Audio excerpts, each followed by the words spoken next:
আসসালামু আলাইকুম। নোয়াখালী থেকে আমি হামিদ খান আপনাদেরকে আজকে একটা ফ্ল্যাশ স্টল দেখাই। এই ফ্ল্যাশ স্টলটা করা হয়েছিল আপনার চৌমোহনী বাজারের লগে নতুন পুরাতন সাব স্টেশনের ভিতরে নতুন সাব স্টেশনের কাজে। তো এই ফ্ল্যাশ স্টলের কাজটা আমি নিজেই করছিলাম।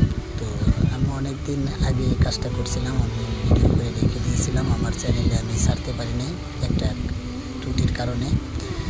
তো যাই হোক, আজকে আমি আপনাদের এই ব্লগটা দেখাচ্ছি। এখানে পাশাপাশি আরও দুইটা বিল্ডিং হয়তো এতদিনে অনেক বাস্তবায়নও হয়ে গেছে।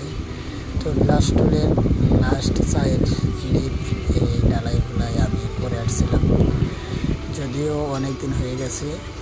আজ জানি না এই অবস্থায় আছে। তো আপনারা সবাই আমাকে একটু সাপোর্ট করবেন। আমি